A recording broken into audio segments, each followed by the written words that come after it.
오늘 이 아침에 우리에게 주시는 하나님 말씀 스바냐 2장 4절부터 끝절까지입니다.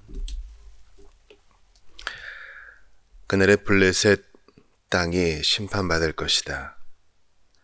가사는 버림받을 것이고 아스클론은 폐허가 될 것이며 아스돗은 대낮에 쫓겨날 것이고 에그로는 뿌리채 뽑힐 것이다. 바닷가에 살고 있는 그렛 사람들아, 너희에게 재앙이 임할 것이다. 블레셋 사람의 땅인 가나안아, 주께서 너를 향해 이렇게 말씀하셨다. 내가 너를 칠 것이니 내가 멸망당하여 더 이상 내 땅에서 아무도 살 수 없을 것이다. 바닷가의 그 땅들은 풀밭이 될 것이니 거기에 목자들의 움막이 세워질 것이고 양떼의 우리가 생겨날 것이다. 그 바닷가 지역은 유다 족속 가운데 남은 자들의 소유가 될 것이다. 그래서 그들이 거기에서 자기들의 양떼를 먹이고 저녁에는 아스클론에 있는 자기들의 집으로 들어가 편히 쉴 것이다. 그것은 그들의 하나님이신 주께서 그들을 보살피셔서 마침내 그들을 포로된 땅에서 돌이켜 이 땅으로 다시 데리고 오실 것이기 때문이다. 주께서 말씀하셨다. 내가 모압 사람들의 욕설과 암몬 족속의 악담을 다 들었다. 그들은 내 백성 유다를 향해 욕설을 퍼붓고 교만해지고 스스로 우쭐해져서 그들의 땅을 함부로 침범하였다. 그러므로 전능하신 만군의 주, 곧 이스라엘의 하나님인 내가 말한다. 내가 나의 살아있음을 두고 맹세하노니 장차 그날에 모압은 소돔 같은 꼴이 되고 암몬은 고모라 같은 신세가 될 것이다. 그리하여 그들의 땅은 영영 폐허가 되어 소금 구덩이로 가득 찬 황무지가 되고 따가운 쑥의 풀들 많이 무성할 것이다. 그때의 내 백성 가운데 살아남은 자들이 그들을 약탈하고 그들의 땅을 차지할 것이다. 그들이 이 같은 형벌을 받는 까닭은 이러하니 곧 그들이 교만해지고 스스로 우쭐해져서 전능하신 만군의 주 하나님의 백성을 깔보고 함부로 욕설을 퍼부었기 때문이다. 그날에 주께서 세상의 모든 신들을 멸망시킬 것이니 그제의 사람들은 참으로 주께서 얼마나 두려우신 분인지를 분명히 알게 될 것이다. 그때가 되면 온 땅의 모든 족속들이 아무리 먼 곳에 사는 바닷가의 사람들일지라도 각자 자기들의 땅에서 주님께 경배할 것이다. 구수 사람들아, 그날에 너희도 내 심판에 찔려 죽을 것이다. 그날에 주께서는 또 북방으로 손을 뻗치시어 아시리아를 멸망시키시고 그 도성 니느웨를 완전한 폐허로 만드실 것이니 그 땅이 사막처럼 거칠고 메마르게 될 것이다.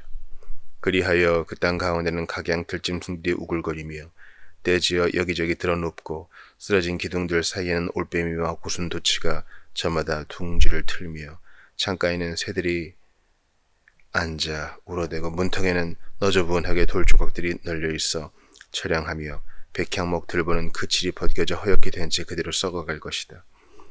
본래 이곳은 즐겁고 화려했던 성읍이었다. 이곳 주민들은 아무 염려 없이 살아가면서 마음속으로 말하기를 보라, 세상엔 오직 이 성읍뿐이다.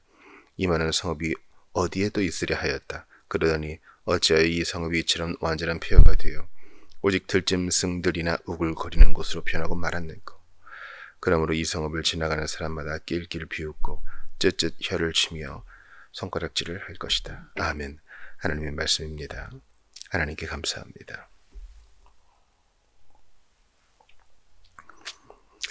오늘 본문과 본문 이전의 말씀 그리고 본문 이후의 말씀이 유기적으로 좀 이해가 되어야 할 터인데요. 오늘 본문은 이방 나라들을 향한 심판의 선포죠. 또 그 다음 본문은 예루살렘의 죄악과 하나님의 심판입니다. 그러니까 그 죄악과 심판에 대한 하나님의 지적, 하나님의 말씀이 있고 대상만 다르죠. 오늘은 이방 나라들, 또 이제 내일은 예루살렘 이렇게 됩니다. 하나님께서는 죄를 미워하시고 사람은 사랑하십니다. 물론 이것이 하나로 엮여져 있기 때문에 이런 구분이 무의미하다 하시는 분도 계시지만 그러합니다. 하나님은 죄를 참아보지 못하십니다. 그러므로 거기에는 심판하셔야 돼요. 그것은 선민이라고 하는 자들도 예외가 아니라는 것입니다. 하나님은 그것을 반드시 짚고 넘어가시고 해결하셔야 됩니다. 왜냐하면 그렇게 되면 불의에 눈 감으시기 때문에 하나님의 속성과 배치돼요. 오늘 본문을 통해서 야, 이렇게까지 할 필요가 있는가 할 정도로 상당히 구체적인 심판의 내용이 있죠. 그 이유는 뭔고 하니 2절 1, 2, 3에 바로 본문 전의 맥락에서 우리가 찾을 수 있어요. 모여서 힘써 주님을 찾으면, 겸손히 주님의 은혜를 구하면 그날을 면할 수 있을 것이다 말씀하셨는데, 그것을 외면한 거죠. 하나님께서는 뭐 밑도 끝도 없이 벼랑간 뜬금없이 심판하시는 것이 아니라 이미 경고를 주셨어요. 피할 말씀을 주셨는데도 거부하는 자들을 향한 심판입니다. 그 심판이 오늘 4절부터 15절까지 봤는데요. 동서남북에 다 해당됩니다. 먼저 첫 번째 언급되는 블레셋 땅은 약속의 땅의 서쪽 지역이죠.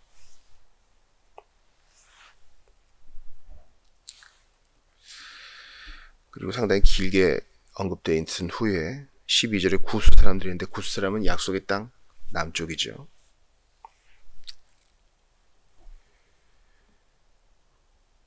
또 8절에 들어가 있는 모압과 또 암몬은 약속의 땅 동쪽이고요. 맨 마지막에 언급되어 있는 니느웨를 포함한 아수르는 북쪽입니다. 그래서 서, 동, 남, 북 모두 다 심판을 주께서 예언하십니다. 왜 그런가 하니, 만약에 한 지역이라도 빠지면 주님의 공의, 또 정의가 좀 문제가 될 것이고, 만약에 몰랐다 할 것이면 주님의 전능성이 또 문제가 되는데, 우리 주님은 온전하신 공의와 온전하신 능력을 갖고 계신 분이기에 하나도 예외가 될 수 없어요. 보니까 8절을 보시면은 내가 다 들었다. 욕설을 퍼부은 거 내가 다 들었다. 이렇게 말씀하십니다. 그 은밀하게 이야기하는 것도 하나님 앞에서는 숨길 수 없다는 것이죠. 우리가 사실 이런 본문을 보면은 주일 말씀과 좀 배치된다 하고 느끼시는 분들이 계실지 몰라요. 주일에는 주요 골자가 무엇입니까? 부족해도 하나님께서 받으신다라는 거였죠. 야엘도 받고 바락도 받고 두부라 보지 않았습니까? 하나님께는 약함의 문제가 아니에요. 하나님은 약함을 통해 자신의 큰 능력을 나타내는 일을 좋아하세요. 근데 이것은 회심한 사람들 얘기예요. 회심하여서 나 부족하니 주의 능력이 필요합니다 이렇게 외치고 부르짖고 매달리는 자 하나님께서 쓰기를 기뻐하셔요. 그 겸손의 바탕을 하나님이 즐거워하세요.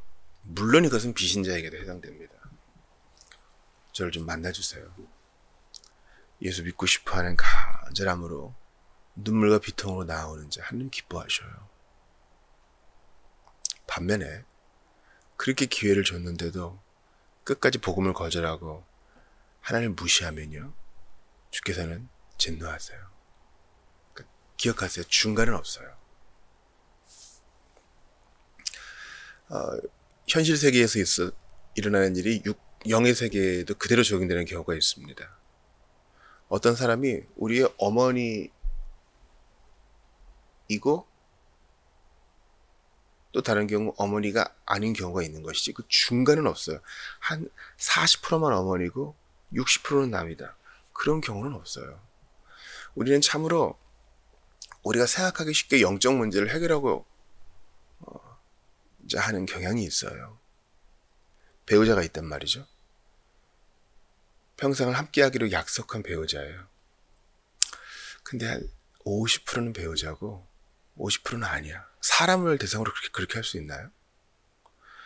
솔로몬 재판 때 그 아기 때문에 재판을 걸었을 때 갈라서 줘라 그러잖아요. 친엄마는 그러지 말고 저 여자 줘라 그러죠. 생명이 있는 것은 나누면 죽어요. 나눠서 두 개가 되는 게 아니라고요.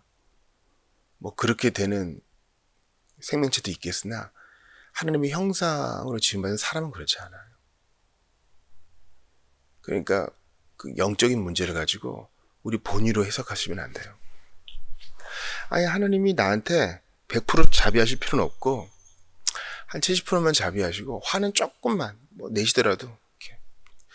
그걸 얘기하는 게 아니에요. 하나님 마음을 보시오. 언제든 회개하면 100% 받아주셔요. 그러나 끝까지 거절하면 100% 진노하세요. 내가 너 70만 원 내고 30은 구원하겠다. 이런 것은 없어요. 영적인 면에서 중간이 없다는 것을 여러분께 말씀드리고 싶은 거예요. 주님 무엇을 우리에게 교훈하시는 겁니까? 이러한 무서운 심판에서 벗어나라. 이러한 심판을 즐거워하느냐? 너 좋아하느냐? 그럴 사람 없지 않느냐? 내가 참고 기회를 주었는데 왜 이리 하느냐 하는 것입니다. 그러므로 우리가 하나님 앞에 나올 때마다 회개할 수 있는 것, 나 자신을 돌아볼 수 있는 것, 나의 부족함을 인지할 수 있는 것, 이게 은혜예요. 본문에 나온 이 블레셋과 또 모압과 암몬, 또 구스와 니느웨 아시리아는요 바로 그런 자들이었어요. 끝까지 고집을 부리는 사람들. 지금 구체적인 지명을 언급하면서 구체적인 나라를 저주하는 게 아닙니다. 그 경향성을 말하는 거예요.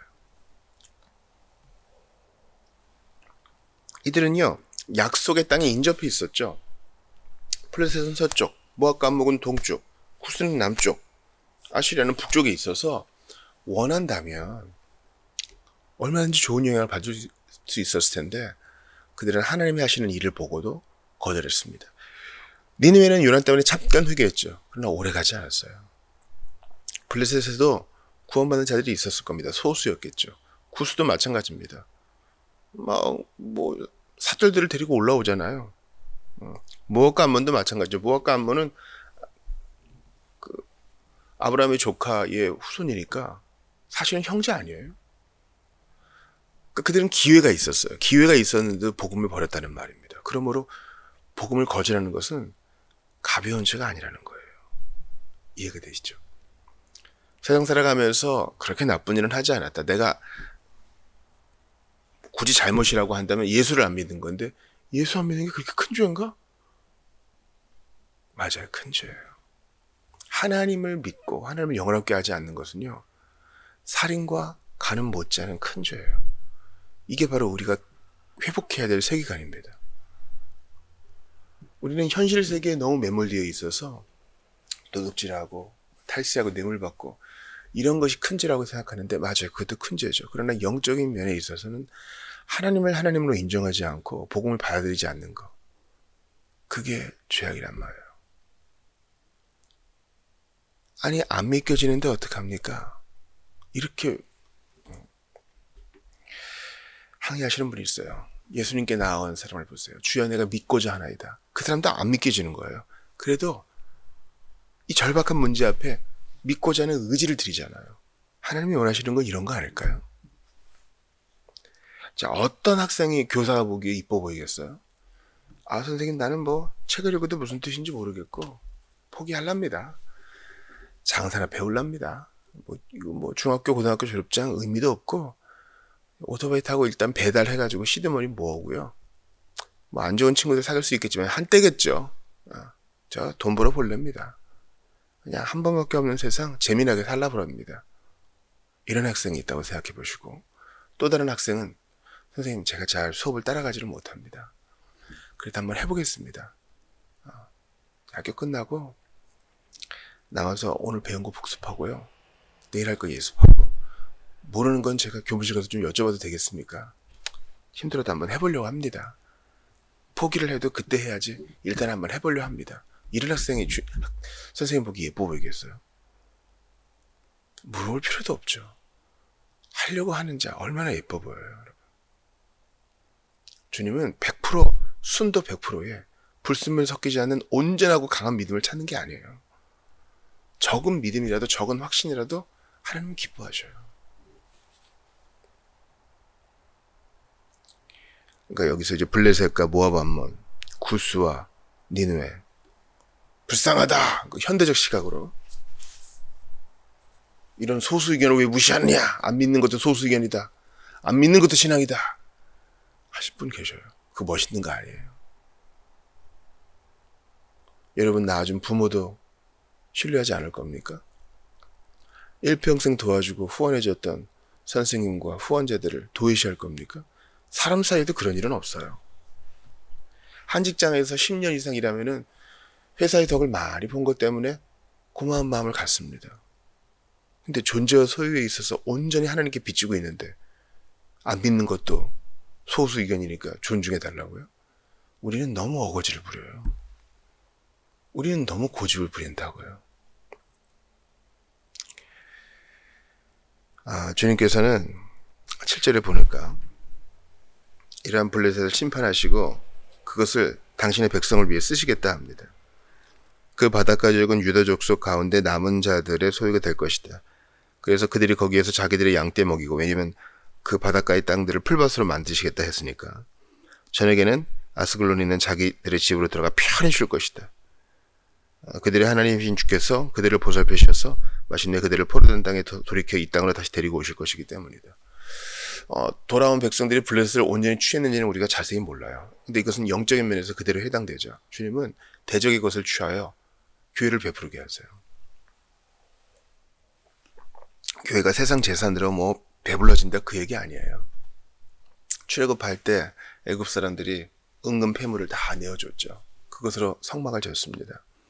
두 번째 출애굽할 때, 즉 바벨론에서 귀환할 때도 바벨론에 있는 사람들이 왕의 명령을 따라서 귀환하는 자들에게 많은 좋은 걸 줬어요. 그걸 가지고 또 정착하고 돌아와서 성전을 짓고 성벽을 쌓은 거 아니겠습니까? 하나님께서 이렇게 일하셔요. 내 것 가지고, 나의 자원만 가지고, 남한테 손 벌릴 필요 없이 내 힘으로만 좋은 자세일 수 있으나 영적인 면에서는 내 힘으로 천국 못 가요. 하나님이 도와주셔야 되고, 그러면 주께서 까마귀를 통해서든지 어떠한 방법을 통해서든지 당신의 일을 이루십니다. 자, 우리가 주의 일을 해야 되기 때문에 우리끼리 합시다. 우리끼리만 합시다. 남에게 피해 주지 맙시다. 이렇게 얘기하다가 하나님도 무시할 수 있다고요.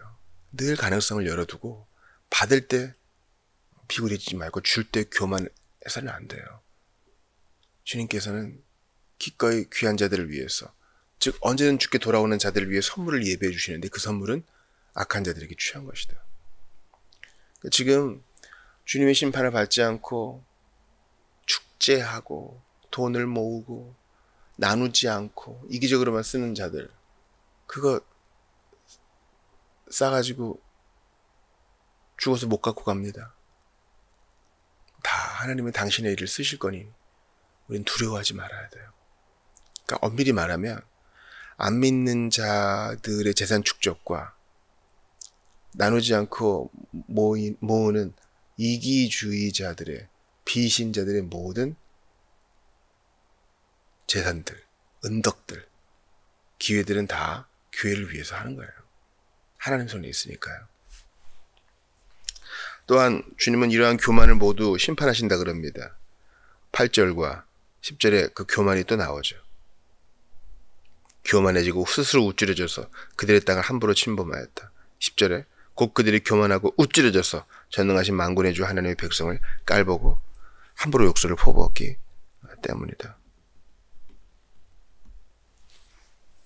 요즘은 교만을 싫어하십니다. 이 본문 보면서 이건 뭐 비신자들의 얘기야 이렇게 착각하지 마세요. 3장부터는 예루살렘의 심판을 주님이 더 엄하게 말씀하시거든요. 하나님의 백성이라고 하면서도 여전히 교만하고 겸손하지 못하면 주님께서 매를 대실 거예요. 그건 사랑의 매일 수 있겠죠. 교만 싫어하십니다. 교만은 뭐냐면 뻐기거나 나 하지 않았어, 난 교만이랑 관계가 멀어, 이게 아니라 범사에 하나님께 엎드려 주의 은혜를 구하는 자세입니다. 그러니까 엎드리지 않으면 교만한 거예요, 여러분. 겸손히 도와달라고 부르짖지 않으면 교만한 거라고요. 겉의 외양은 너무너무 겸양의 모습을 지낼 수 있어요. 그런데 속으로는 하나님 의지 안 해. 내 계획과 내가 가지고 있는 정보, 내가 할 수 있는 능력, 이게 전부예요. 그거 하나님 싫어하십니다. 15절에 교만이라고는 하지 않지만 교만한 모습이 나와 있어요. 보라, 마음속으로 얘기하는 거예요. 겉으로 얘기도 안 해. 마음속으로 얘기하는 거예요. 보라, 세상엔 오직 이 성읍뿐이다. 이만한 성읍이 어디 또 있으랴. 그럼 어떻게 된다고요? 사람 살던 성이 들짐승들의 소굴이 된다고요. 그러니 여러분, 외양으로도 하는 척이라도 교만하시면 안 돼요. 교만한 얘기는 못 들은 걸로 하셔요. 교만한 생각이 들면 못 볼 거 본 것처럼 흠칫 놀라며 주께 도움을 청하세요. 제 마음 지켜주십시오. 오늘 교회에 주시는 또 한 가지의 메시지를 받고 말씀을 마치겠습니다.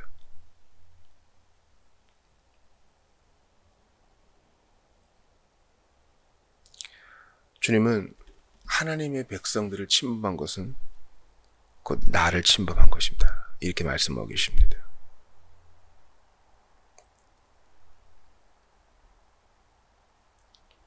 왜 블레셋과 모압과 암몬, 구스와 아시리아가 왜 이런 대접을 받습니까? 하나님의 백성을 못 살게 굴었기 때문이에요. 근데 주님은 뭐라고 말씀하십니까? 그거 나한테 한 것이다. 9절을 보세요. 내가 나의 살아있음을 두고 맹세하노니. 그거 나한테 한 거야. 내가 그거 잊지 않겠다. 주께서 말씀하십니다. 그러니 교회는요, 좀 당당할 필요가 있어요. 하나님이 우리 편이시다. 사울에게 말씀하십니다. 사울아, 사울아, 왜 네가 나를 이렇게 핍박하느냐. 사울은 예수를 핍박한 적 없고 예수 믿는 자들을 핍박했는데 주님은 그것을 하나로 여기세요. 그리스도의 남은 고통을 이 땅에 채우느라 바울이 말할 때 그리스도가 천국에서 여전히 고통받으신다는 것이 아니라 교회와 함께 하셔서 지금도 교회를 위하신다는 것을 이야기하는 것입니다.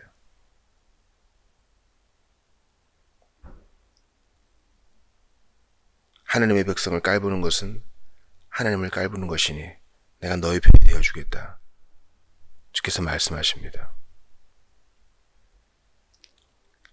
교회를 욕하는 것은 곧 나를 욕하는 것이니 내가 너희의 편이 되어줄 것이다. 교회와 바른 자존감을 가지고 일어서라. 주께서 오늘 우리에게 격려하시는 것입니다. 잘 되는 것으로 따지면 블레셋과 모압과 암몬, 구스와 아시리아가 훨씬 잘 되죠. 힘을 얻고 명성을 얻고 나라도 잘 되는 것 같고 그러잖아요. 그러나 주님은 교회의 편이십니다. 여기에 우리의 정체성이 있는 것입니다. 주님의 기쁨과 관심은 바로 교회에 있어요. 당시 예루살렘은 별 볼 일 없는 나라였습니다. 곧 망할 나라였어요. 북이스라엘이 그랬고 남유다도 곧 그럴 것입니다. 근데 주님은 나의 택자, 나의 백성, 나의 눈동자, 나의 마음이 너에게 있으니 내가 너의 편이 될 것이다. 그러니 겸손하여라, 겸손하여라. 나를 찾아라, 나를 찾아라. 주께서 말씀하십니다.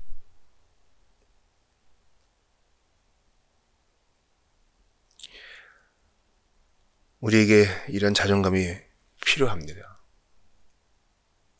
우리는 세상에 치여서 나는 상처받은 자, 나는 세상에서 별 볼 일 없는 자, 마이너한 자,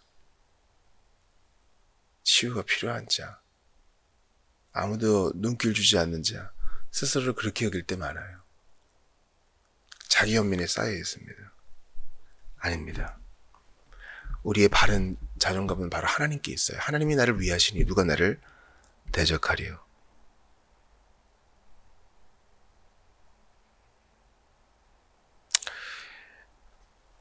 가족들 같은 경우에요. 동생이 맞고 와요. 그럼 형이 막 나서죠. 누가 그랬냐고. 피로 맺은 관계는 그런 거예요. 요즘은 자녀가 보통 하나인 경우가 많은데 자식이 맞고 오거나 억울한 일을 당하면 부모가 뚜껑이 열리죠. 무슨 일이냐고 해결하겠다고 나섭니다. 자녀가 억울한 일을 당했는데 가만히 있을 가족은 없어요. 피로 맺은 관계이기 때문이죠. 우리는 그리스도의 피로 하나님 나라에 입양된 하나님 나라의 자녀입니다. 피로 맺어진 관계이기 때문에 주께서 우리를 그냥 두시지 않아요. 죄에 빠져 있다면 정화시키시고 억울한 일을 당했다면 주께서 친히 교회를 괴롭힌 자, 성도를 괴롭힌 자를 주께서 친히 신원해 주십니다. 네가 당한 거, 내가 당한 것처럼 내가 갚아주겠다. 하나님 백성을 깔본 것은 곧 나를 깔본 것이다. 이러한 자존감이 우리를 살게 합니다. 우리의 자존감이 남처럼 무슨 돈을 더 많이 갖고 있고 명성이 더 많고, 명성이란 것은 독이거든요. 거기에 내 자존감을 두면 우린 다 망해요. 주일 오후에 우리 신자들 간에 나눔을 하는데 참 좋더라고요. 어떤 분이 바른 자존감에 대해 말씀하셨죠. 남들이 의도적으로 자기를 비하할 때 그 의도를 파악하고 그거 소용없다 얘기해줬다 그러죠. 하나님을 믿는 자존감이 있기 때문에 남들이 아무리 자기를 비판해도 타격감 없다 이렇게 말씀하실 때 제가 참 감사했습니다. 하나님이 나의 편이시니 세상이 평가하는 것은 그렇게 우리에게 영향을 주지 못해요. 물론 우리가 열심히 살지 못하고 허물이 있다면 그것은 비판받아야 되겠으나 공연히 우리가 수세에 몰릴 때에는 주님을 의지하고 담대히 서세요. 그 눈빛과 자세로 복음을 전하는 것입니다. 그러므로 오늘도 회개하고 오늘도 의지하고 오늘도 주님 바라봅시다. 나의 자존감을 내가 스스로 세우는 거 아니라 하늘에서 주시는 겁니다. 온 우주의 하나님이 나를 위하시니 내가 누구를 두려워하리요. 나에게 복음 깨닫게 하시고 회개의 영을 부으셨으니 내가 누구를 두려워하리요. 이 믿음으로 앞으로 나아가는 여러분 되시기를 주의 이름으로 축원합니다. 우리 주변에 넘어지고 고통스러워 하시는 분들 있죠. 바른 자존감으로 일어나세요. 우리의 자존감은요, 나 이 정도 했어, 안 넘어졌어, 나 이거 했어, 저거 갖고 있어, 여기에 우리 자존감이 있으면 매우 위태롭게 됩니다. 성경적 자존감, 하나님이 나를 위하신다, 예수 믿고 의지한 자, 예수 믿고 회개한 자, 하나님이 나를 위하신다, 이 분명한 사실 위에 서시는 여러분 되시기를, 그리고 심판받는 자들을 긍휼히 여기시며 심판 앞에 노출될 그들을 긍휼히 여기시며 그들에게 복음 전하시는 여러분 되시기를 주의 이름으로 축원합니다.